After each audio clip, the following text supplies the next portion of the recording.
دوسری دنیا کوئی نہیں ہے ماہر بے، نہ کوئی جنت ہے نہ کوئی جہنم ہے۔ مرنے کے بعد ہم سب فنا ہو جائیں گے، جو ہے یہی ہے۔ یو اونلی لیو ونس، یہی میرا موٹیو ہے۔ یولو، ہونٹ گول کر کے کہا۔ تمہارا رنگین بلبلا بہت افسوس سے توڑ رہا ہوں آلیان، لیکن دوسری دنیا موجود ہے، اور اپنے ہر عمل کے ساتھ تم اپنے لیے ایک بہت بڑی کھائی میں انگارے بھرتے جا رہے ہو۔ اس دنیا کی تکلیف ختم ہو جائے گی جو تم لوگوں کو دیتے ہو، لیکن اس دوسری دنیا کی تکلیف کبھی ختم نہیں ہوگی، اور وہاں تمہاری یہ جسٹیفیکیشنز اور تمہارا یولو کام نہیں آئے گا۔ بوٹ کھڑا ہوا۔ آلیان نے چہرہ اٹھا کے دلچسپی سے اسے دیکھا۔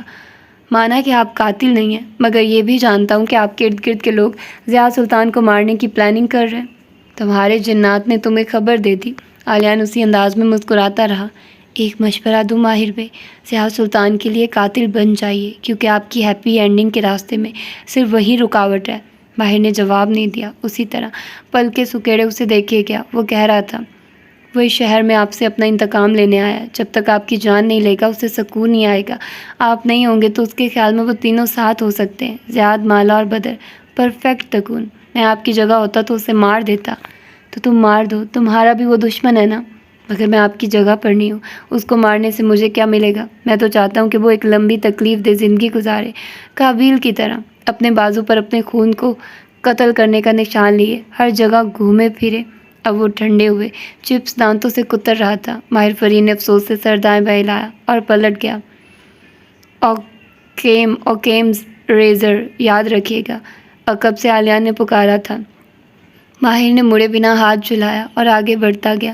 ایک احساس اسے لائبریری سے یہاں آتے ہوئے اور واپس اپنی کار کی طرف جاتے ہوئے مسلسل ہو رہا تھا۔ کوئی اس کے تعاقب میں تھا، خاموشی سے اس پہ نظر رکھے ہوئے اس کی ایک ایک حرکت کو دیکھ رہا تھا۔ ابھی وہ کار میں بیٹھا ہی تھا کہ اس کا فون بجنے لگا۔ کیا ہوا چنگیز؟ وہ ایک دم الرٹ ہو گیا تھا۔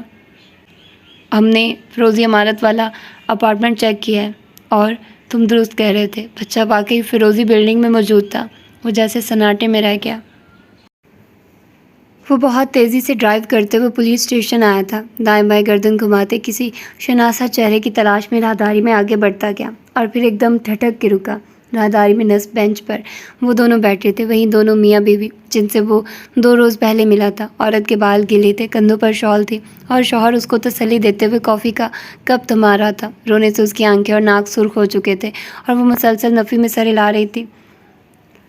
دفعتاً اس کی نگاہ راہداری کے وسط میں کھڑے لمبے بھورے کوٹ والے مرد پہ پڑی۔ ایک دم سے اس کی آنکھوں میں جیسے شرارے ابھرنے لگے۔ کپ پلے دھکیلا اور تیزی سے اٹھ کھڑی ہوئی۔ کیا بگاڑا تھا ہم لوگوں نے تمہارا؟ ہماری زندگی تباہ کر دی تم نے، وہ زور سے چلائی تھی۔ وہ وہیں پر کھڑا رہ گیا۔ اس کی آواز پہ آفس کا دروازہ تیزی سے کھلا اور چنگیز باہر آیا۔ ایک اور پولیس اہلکار اس کی میت میں نکلا اور عورت کو دھیمی آواز میں خاموش کروانے لگا، لیکن وہ مسلسل چیخے جا رہی تھی۔ میں نے تمہیں اپنے گھر میں داخل ہونے کی اجازت دی، میں نے تمہیں عزت دی، اور تم نے کیا کیا ہمارے ساتھ؟ چنگیز بیزار اور تھکا ہوا دکھائی دے رہا تھا۔ ماہر کو اس عورت کو نظر انداز کرنے کا کہا اور اندر لے آیا، پھر آفس کا سلائڈنگ ڈور بند کیا۔ عورت کے چیخنے چلانے کی آواز مدھم پڑ گئی اور اس کی طرف مڑا۔ ماہر بیٹھا نہیں تھا، بس میز کے ساتھ کھڑا رہا۔ بچہ واقعی وہاں موجود تھا، لیکن وہ بدر نہیں تھا۔ اس نے فون پہ کہی بات اسی تھکے ہوئے انداز میں دہرائی۔ ماہر کے دونوں ابرو استجاب سے اوپر اٹھے۔ پھر وہ کون تھا؟ ایک سائریان بچہ جس کو ان دونوں نے اڈاپٹ کیا تھا، لیکن بچہ غیر قانونی طور پہ یہاں آیا تھا۔ یقیناً کسی نے اسے ان کے دروازے پر چھوڑ دیا اور انہوں نے اسے اپنا لیا، لیکن قانوناً یہ اس کو اڈاپٹ نہیں کر سکتے تھے۔ وہ عدالت میں جا سکتے تھے۔ اس عورت کو شدید انگزائٹی اور ڈپریشن کے دورے پڑتے ہیں، جس کے باعث اڈاپشن کمیٹی نے ان کو بچہ دینے سے انکار کیا تھا۔ اسے چند سال پہلے انہوں نے ایک بچہ اڈاپٹ کیا تھا، لیکن اس عورت کے سائیکوٹک رویے اور بچے کے بارے میں اوور پروٹیکٹیو ہو کے غلط فیصلے لینے کے باعث اڈاپشن کمیٹی نے وہ بچہ اسے واپس لے لیا اور اس کو مزید اڈاپشن کے لیے نااہل قرار دے دیا تھا۔ یہ کسی بھی صورت میں بچہ رجسٹر نہیں کروا سکتی تھی، اسی لیے انہوں نے بچے کو چھپا کے رکھا۔ اب وہ بچہ کہاں ہے؟ چنگیز آگے بڑھا اور سلائڈنگ ڈور کھول دیا۔ اندر آتے ہوئے ماہر نے غور سے نہیں دیکھا تھا۔ سامنے رکھے ڈیسکس کی قطار میں ایک خاتون پولیس آفیسر بیٹھی تھی، جس کے ساتھ کرسی پر ایک ننھا بچہ بیٹھا تھا۔ عمر تقریباً 3-4 سال تھی۔ بال گھنگریالے اور سنہری تھے، اور وہ کندھوں پر کمبل لپیٹے ڈرا سہما ہوا تھا۔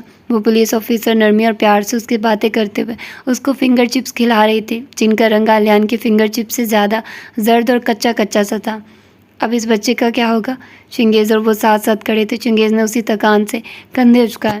سوشل سروسز والے اس کو لے جائیں گے اور اسے کسی فوسٹر ہوم میں ڈال دیں گے۔ اب یہ بچہ کسی بھی صورت میں ان دونوں میاں بیوی کو واپس نہیں ملے گا۔ ماہر نے بے اختیار دانتوں سے ہونٹ کاٹ لیے۔ کچھ کہنے کو بچا ہی نہیں تھا۔ میں نے ایک ماں سے اس کا بچہ جدا کر دیا۔ اب کہ چنگیز اس کی جانب گھما، اس کے کندھے پر ہاتھ رکھا۔ اس میں تمہاری غلطی نہیں ہے، ہو سکتا ہے اسی میں اس بچے کے لیے بہتری ہو، کیونکہ اس عورت کا سائیکوسز مستقبل میں بچے کو نقصان دیتا۔ شاید اس کو بہتر پیرنٹس مل جائیں۔ ماہر نے دھیرے سے نفی میں سر ہلایا۔ چنگیز نے خفگی سے ہاتھ نیچے کیا۔ ہاں، تم نے ایک ماں سے اس کا بچہ جدا کر دیا کیونکہ تمہارا تجسس تمہیں چین نہیں لینے دے رہا تھا۔ ماہر نے جواباً گلامیز نگاہوں سے اسے دیکھا۔ دیکھو ماہر، تم مجھے میری سچائی کے باعث پسند کرتے ہو تو سچ سنو۔ مالا کا بچہ اس کو مل چکا ہے۔ اغوا کار نے خود ہی بچہ واپس کر دیا اور تمہارے بقول اغوا کار یعنی وہ جادوگر چنگیز کے جیسے حلق میں کڑواہٹ گھل گئی، دوبارہ اس کو اغوا کرنے کی ہمت نہیں کرے گا۔ ایسے میں تمہیں اس فیروزی عمارت کا پیچھا کرنے کے بجائے اپنی زندگی پہ فوکس کرنا چاہیے۔ یا شاید تمہارے ذہن کو اتنی عادت ہو چکی ہے کسی نہ کسی چیز کی تلاش کی، کوئی نہ کوئی پہیلی سلجھانے کی، کہ جب ہر چیز ٹھیک ہو رہی ہے تب بھی تم سکون کا سانس نہیں لے رہے۔ تم صرف اپنی زندگی پہ توجہ دو۔ تمہارا دشمن اس شہر میں موجود ہے، اپنا خیال رکھو، مالا اور اس کے بچے کی حفاظت کرو۔ اور چنگیز ٹھہرا، ہلکا سا کھنکھارا۔ ماہر نے چونک کر اسے دیکھا۔ اور ایک نئی زندگی تعمیر کرنے کا سوچو۔ ماہر فرید نے دونوں ابرو استجابیہ انداز میں اٹھائے۔ جواباً کومسار بے نے بدقت ایک تھکے ہوئے دن کے باوجود ابھرتی مسکراہٹ چھپائی۔ تمہارے خیال میں ہمیں نہیں معلوم، سب کو دکھائی دے رہا ہے، میرے تھانے کے اہلکاروں کو بھی۔ روز پوچھتے ہیں مالا اور ماہر کی کہانی میں کوئی ڈیولپمنٹ ہوئی یا نہیں۔ بہتر ہے کہ تم اور مالا اپنے مسئلے حل کرو اور نئی پہیلیوں میں مت الجھو۔ ماہر فرید خفگی سے بڑبڑا کے آگے بڑھ گیا۔ اسے واپسی کا سفر اسی راہداری میں سے گزر کے کرنا تھا۔ حسب توقع وہ عورت جسے اس کا شوہر بدقت پرسکون کرنے کی کوشش کر رہا تھا، اس کے باہر نکلتے ایک دم سے بفر کے اٹھی۔ تم نے میرے بچے کو مجھ سے جدا کر دیا، تمہیں ایک ماں کی بد دعا لگے گی، تمہیں کبھی بھی زندگی میں سکون نہیں ملے گا۔ وہ ذہنی انداز میں زور زور سے چلا رہی تھی۔ ساتھ کھڑے پولیس اہلکار نے افسوس سے سر دائیں بائیں ہلایا اور اس کے قریب سرگوشی کی۔ اس عورت کے ساتھ اگر وہ بچہ پلتا تو نفسیاتی مریض بن جاتا۔ کوئی وجہ تھی جو اس کو اڈاپشن کمیٹی نے، لیکن وہ نہیں سن رہا تھا۔ وہ ترہم سے اس عورت کو روتے چلاتے ہوئے دیکھ رہا تھا۔ چنگیز درست کہتا تھا، وہ بچے تلاش کرنے والا تھا، وہ بچے ان کی ماں سے چھیننے والا انسان نہیں تھا۔ اس کے بلا وجہ کے تجسس نے ایک پرفیکٹ تکون کو خراب کر دیا تھا۔ ماہر نے سر جھٹکا، اسے اپنی زندگی پہ فوکس کرنا تھا۔ شاید آلیان درست کہہ رہا تھا، اسے سننے میں غلطی ہوئی تھی۔ وہ مزید اس پہیلی کے پیچھے نہیں پڑے گا، وہ مزید اب کسی کا نقصان نہیں کرے گا۔ فرید لار خاموش تھا۔ جب ماہر واپس پہنچا، مدھم بتیاں لاؤنج میں روشن تھی اور کمبل کا کارپیٹ پر گرا ہوا تھا۔ شاید بیربل سونے چلا گیا تھا۔ اس نے دھیرے سے کوٹ اتار کے انٹرنس کی کیبن میں لٹکایا اور اپنے کمرے کی طرف آیا۔ کمرے میں مدھم ٹیبل لیمپ جلا تھا۔ ماہر بیڈ کے کنارے پر بیٹھا، جھک کے جرابیں اتاری اور نفاست سے ان کو کونے میں رکھی لانڈری باسکٹ میں ڈالا۔ پھر ہائی نیک سویٹر کو نیچے سے پکڑا کے جیسے اتارنا چاہتا ہو کہ ایک دم ٹھٹک گیا۔ کہیں کسی کونے سے ایک آواز آ رہی تھی، جیسے چوہا کسی سطح کو کھرچ رہا ہو یا جیسے کوئی سرگوشی میں کچھ کہہ رہا ہو۔ اس نے سویٹر نہیں اتارا، تعجب سے گردن دائیں بائیں ہلائی، آواز پہ غور کیا۔ کوئی لفظ سنائی نہیں دیتا تھا، لیکن دبی دبی سی کوئی غیر شناسا زبان تھی، جیسے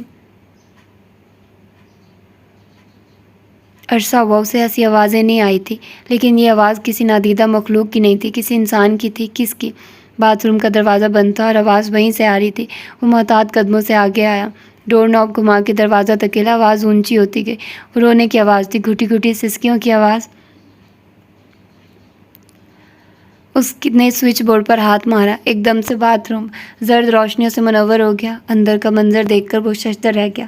فرش پر بہت صاف پانی گرا تھا، درمیان میں کہیں ایک لیپ ٹاپ کھلا رکھا تھا، اس پر بھی چند قطرے تھے۔ باتھ ٹب کے سامنے پردہ گرا تھا اور آواز وہیں سے آ رہی تھی۔ وہ تیزی سے آگے آیا اور پردہ کھینچ کے ہٹایا۔ ایک لمحے کے لیے وہ اپنی جگہ سے ہل نہ سکا۔ اندر شاور مدھم سا چلا تھا، پانی کی دھاریں نیچے گر رہی تھی۔ ٹب آدھا بھرا ہوا تھا اور اس کے کونے میں دیوار سے ٹیک لگائے گھٹنے سینے سے ملائے بیربل بیٹھا رو رہا تھا۔ وہ شل سا کچھ بول نہ سکا، پھر ایک دم واپس پلٹا، فرش پر رکھا لیپ ٹاپ اٹھایا۔ اس کی سکرین روشن تھی۔ بیربل نے اس کی سیٹنگ بدل دی تھی، شاید وہ اسٹینڈ بائی موڈ میں نہیں جا رہا تھا۔ موڈ میں نہیں جا رہا تھا۔ ماہر نے تولیے سے لیپ ٹاپ پر گرے پانی کے قطرے پونچھے، اسے سنک کے سلیب پر رکھا، پھر شاور بند کیا اور باتھ ٹب کے ساتھ گھٹنوں کے بل فرش پر بیٹھا۔ بہربل کیا ہوا ہے؟ جبرن اس کے دونوں کندھوں سے اس کو سیدھا کرنا چاہا، لیکن وہ گیلا سر گھٹنوں میں دیے روئے جا رہا تھا۔ بھی it's okay, relax relax.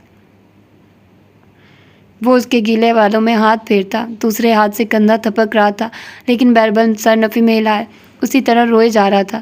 It's okay, it's okay, مجھے بتاؤ، اٹھو، میری طرف دیکھو بہربل، بہربل۔ اس نے زور سے اسے کندھوں سے جھنجھوڑا۔ بہربل نے چہرہ اٹھایا، وہ پانی کے بجائے آنسوؤں سے بھیگا تھا، سرخ ناک اور سوجی ہوئی آنکھیں، گیلے گھنگریالے بال۔ وہ سویٹ پینٹس اور ہوڈی سمیت باتھ ٹب میں بیٹھا تھا۔ ٹب آدھا بھرا تھا، لیکن بہربل کا لباس پورا بھیگا ہوا تھا۔ میں سوچ بھی نہیں سکتا وہ ایسا کرے گی۔ ماہر نے گہری سانس لی، اس کے چہرے کو دونوں ہاتھوں سے پونچھا۔ وہ سر واپس جھکانے لگا، لیکن ماہر نے زبردستی اس کی تھوڑی اوپر اٹھائی۔ پہلے مجھے بتاؤ ہوا کیا ہے؟ ریلیکس، اٹس اوکے، بتاؤ۔ وہ مجھے چیٹ کر رہی ہے۔ ماہر ایک دم سانس نہ لے سکا۔ کیا؟ وہ مجھے چیٹ کر رہی ہے، وہ دبا دبا سے چلایا تھا۔ ماہر نے ایک دم چونک کے پیچھے دیکھا، دروازہ کھلا تھا۔ وہ تیزی سے اٹھا، دروازہ بند کیا، پھر واپس اس کے پاس آیا، اسی انداز میں گھٹنوں کے بل فرش پر بیٹھا۔ وہ اس وقت کہاں ہے؟ اس کا دماغ تیزی سے کام کر رہا تھا۔ کمرے میں سو رہی ہے۔ وہ نفرت اور بے بسی سے گھبرایا تھا۔ تم نے کیا دیکھا ہے؟ بہربل نے سر دائیں بائیں ہلایا، پھر گیلی ہتھیلی سے آنسو پونچھے، چند گہرے سانس لیے۔ بتاؤ بہربل، تم نے کیا دیکھا ہے؟ اس کے فون میں کچھ چیٹس لاک تھی، لیکن میک بک میں چیٹس لاک نہیں ہوتی، بلکہ سامنے نظر آ جاتی ہے۔ میں نے صرف وہی چیٹ دیکھی ہے۔ وہ براق اور اس کی گفتگو ہے۔ براق کون؟ اسے یاد آ گیا، وہ جو ٹینس کھیلتا ہے، جو گھوڑوں کی ریس میں بھی اکثر۔ ہاں وہی، بہربل تیزی سے بولا۔ وہ براق کے ملٹی ٹیلنٹس کی فہرست نہیں سن سکتا تھا۔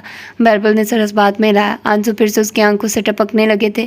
وہ بہت عرصے سے ایک ساتھ ہیں۔ وہ سام والا بلغاری کا بریسلیٹ جو وہ پہنتی ہے، جو اس نے مجھے کہا تھا کہ اس کی ماں نے اسے گفٹ کیا، وہ بھی اس کو براق نے گفٹ کیا تھا۔ میں نے ان کی ساری چیٹ پڑھی ہے۔ وہ میرے ساتھ ایسے کیسے کر سکتی ہے؟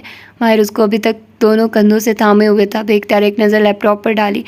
اس شے کی توقع اس نے نہیں کی تھی۔ اس کا خیال تھا بہربل سوزی کے فائنینشیل ریکارڈز نکالے گا، روپے پیسوں کا ہیر پھیر، کچھ نہ کچھ اسے معلوم ہوگا۔ زیادہ سے زیادہ کسی گرل گروپ چیٹ میں وہ اپنی دوستوں کو بتا ہی رہی ہوگی کہ اس کا شوہر کتنا بے وقوف ہے اور کیسے وہ اس کو کنگال کر رہی ہے، لیکن اس شے کی توقع اس نے بھی نہیں کی تھی۔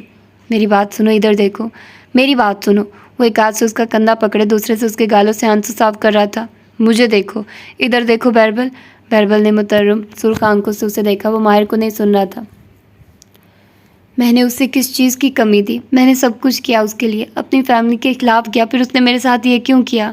کیونکہ سوزین کے لیے یہ سب کافی نہیں تھا۔ کچھ عورتوں کے لیے یہ سب کافی نہیں ہوتا۔ بہربل نے ایک جھٹکے سے اپنا کندھا چھڑایا۔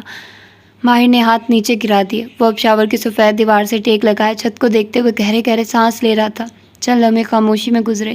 اسے احساس ہوا کہ اس کے سویٹر کا گریبان اور آستین بھیگ چکے ہیں اور پینٹس گھٹنوں سے گیلی ہو چکی ہے۔ بالآخر تمہاری جیت ہو گئی ماہر، جیسا تم نے کہا تھا ویسے ہی ہوا۔ تم تو بہت خوش ہو گئی یہ سب دیکھ کر۔ وہ چھت کو دیکھتے ہوئے کہہ رہا تھا، تمہاری تکلیف میں خوش کیوں ہوں گا؟ یہی تو سارا مسئلہ ہے۔ تم نے پہلے دن سے اس کی مخالفت کی تھی، لیکن میں نے کہا تھا مجھے اس پہ اعتبار ہے، اور پھر تم نے کیا کیا؟ تم نے مجھے اکیلا چھوڑ دیا، تم نے مجھے دور دھکیلنا شروع کر دیا۔ تم یہی چاہتے تھے کہ تم درست ثابت ہو جاؤ، اور دیکھو آج تمہاری بات صحیح ثابت ہوئی۔ اس نے کاٹیج بھی بھیج دیا، وہ ایک دوسرے آدمی کے ساتھ مجھے چیٹ بھی کر رہی ہے، اور میں تنہا رہ گیا، خالی ہاتھ۔ اور اب وہ تلخی سے جیسے خود پہ ہنسا اور نگاہیں چھت سے ہٹا کے ماہر کو دیکھا تو ان میں زمانے بھر کے شکوے تھے۔ اور اب میں تمہارے پاس بھی واپس نہیں آ سکتا، میں تم سے بھی مدد نہیں مانگ سکتا، کیونکہ تم آگے سے یہی کہو گے کہ میں نے جو کہا تھا وہی ہوا ہے۔ مائٹی ماہر، فرید ہمیشہ درست ہوتا ہے۔ ماہر اب مخالف دیوار سے ٹیک لگائے بیٹھا تھا۔ وہ دونوں آمنے سامنے تھے، یوں کہ وہ ٹب سے باہر تھا اور بہربل اندر۔ تمہاری تکلیف میں کبھی خوش نہیں ہوں گا بہربل، دیکھو ہم دونوں بھیگے ہوئے ہیں۔ بہربل نے گیلی آنکھوں سے اسے دیکھا۔ بہت سا پانی ان سے پھر سے ابلنے لگا۔ لیکن اب میں کیا کروں گا ماہر؟ میں ایک دفعہ پھر غلط ثابت ہوا، بے وقوف بہربل، ناکام بہربل، فیلئر بہربل۔ ہمیشہ سے سب میرے بارے میں جو کہتے تھے وہ درست ثابت ہوا۔ تم میرے بھائی ہو بھی، بہربل کو دیکھتی اس کی آنکھوں میں دکھ تھا۔ میں شادی کے خلاف تھا، میں ہمیشہ سے سوزی کے خلاف تھا، لیکن تمہارا دل ٹوٹنے پہ خوش میں کبھی نہیں ہوں گا۔ اسی لیے میں چاہتا تھا کہ تم یہ شادی نہ کرو، تاکہ تمہارا دل